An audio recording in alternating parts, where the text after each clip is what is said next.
Now, to give you an idea of just how much money this can save you, one worker tells us he travels 45 miles each day round trip just to make it to work. He gets nearly 15 miles to the gallon, so that means he's burning 3 gallons gas each day to get to work. Now, multiply that by nearly $4 a gallon. That means he's saving $12 for every Friday that he stays home. Now, if you multiply that by 50 work weeks in a year, it's a savings of $600 annually just by taking Fridays off. Populares entre los jóvenes, pero ahora existe en el mercado un producto similar, pero con alcohol.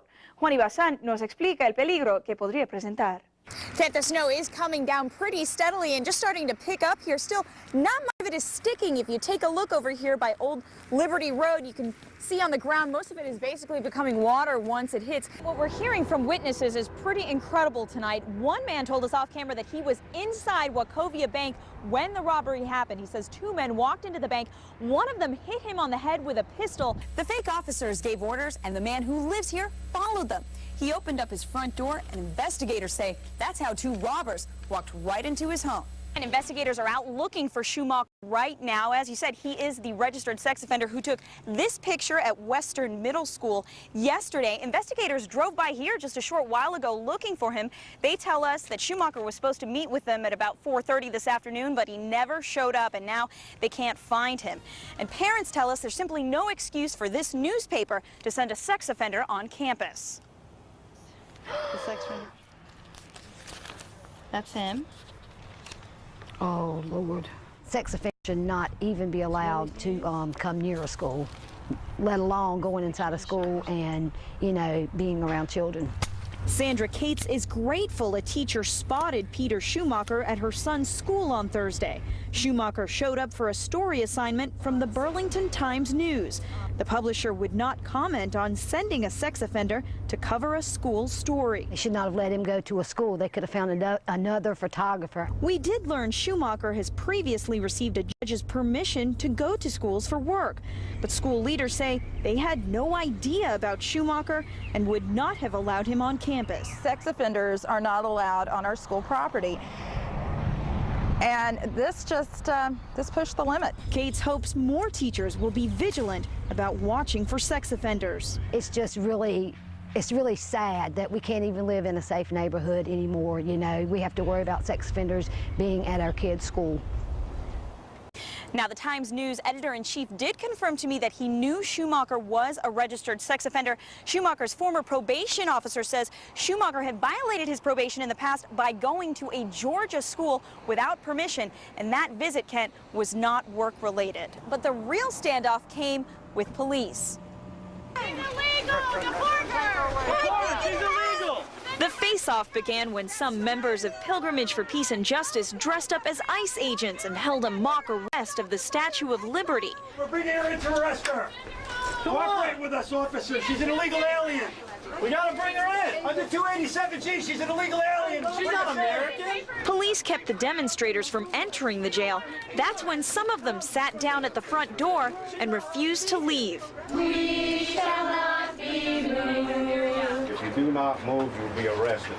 Police took 7 people into custody after asking them to leave multiple times. Instead of focusing on persecuting immigrants, it's time to focus on changing the law, and we hope that happens soon as possible. We ask that everybody stay on this stretch of walk all the way down inside the block. On the other side of the jail, members of Americans for Legal Immigration cheered for Sheriff Terry Johnson and waved American flags. He's enforcing the law, and that's what he needs to continue to do. If they don't like it, that's just tough. They need to get a life. It was so bad. I mean, we were in the truck panicking. I mean, I kept closing my eyes because I was so scared. It's a ride Kim Garner will never forget.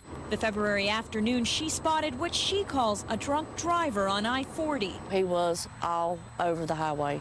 He almost hit so many people, it was unreal. I mean, I just can't explain how bad it was. So bad, she and her friend Josh Pascal called 911 from the road multiple times. I'm pretty sure he's drunk because he's swerving all over the highway. He said, you're on a highway and you see somebody that looks like they were drinking? What road are you on? We're on Highway 40 heading westbound. just past exit 290. I've got his tag number and everything. It's a green Chevy truck. I mean, he's everywhere, and somebody's going to end up getting killed out here. Every time a car went by, we were just like, oh, you know, oh my God, please don't go up that way. Please don't go up that way. And, you know, there was nothing we could do. Yeah, he's definitely about to wreck somebody, man. We played the 911 tape for Highway Patrol Captain Everett Clendenin. We're in the fast lane right behind us, and he about ran off the road again just now. I mean, we literally seen him chugging one brown paper bag. Okay. All right, we'll get a broadcast out for the officers in that area, okay? Why didn't somebody stop this guy? The captain in that area told me that there was simply nobody in place. Kim Garner and her friends followed the driver for more than an hour. They gave detailed descriptions, but no one ever caught up with him. The 911 center sounds like they took down the correct information. Now, as to why there wasn't a local officer or a sheriff's deputy or the patrol out there, all I can say is on our side, what I have heard is there was no trooper available to stop the person. Clendenin couldn't tell us which sheriff's office the Highway Patrol called for help because the patrol doesn't keep a record, and sometimes there just aren't enough troopers to catch dangerous drivers. At any one time in one of these larger counties, there may be 4 to 5 people out working. The bottom line is we would have, if that was an impaired driver, we hate that we didn't get them stopped. They want to try to stop the drunk drivers. You know, you hear about it all the time. Let's get them off the road. Well, we tried. Garner and her friends followed the driver from Raleigh to Rock Creek Dairy Road, where they lost him. For it to be that long and no one ever showed up, you know, I just feel like there's something wrong here. You know, it shouldn't take that long. That could have caused a very serious crash, very serious, and it could have hurt a lot of people. Well, Sandra, they haven't even opened yet, but they already have a key ingredient for getting people in these doors and into these seats. Would you like to come get you some dinner at Andy's after you get done? To get the word out about his new restaurant, Brian Davis goes looking for customers. Can you do it at 6? Hi, welcome to Andy's. Then he gives them an offer they can't refuse. Order out, please. Where? Does anybody give you free food nowadays? The free food is for a limited time and by invitation only. That's created a little bit of a buzz. All right, girls, what kind of hook y'all up with today? It's the kind of buzz Davis hopes will draw people into his diner. I want the cheesesteak. Okay.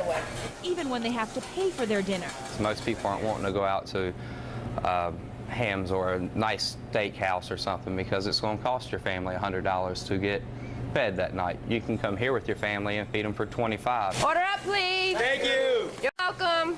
While cooking up his restaurant plans, Davis found out just how hungry people are for jobs. 250 hopefuls applied to work at his diner in 5 days. I have been looking for a long time. It's really hard to find a job around Greensboro.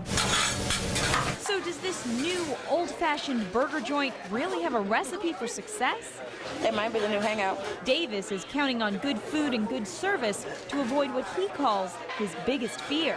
That when we open up on Wednesday, February 11th, nobody comes to see us.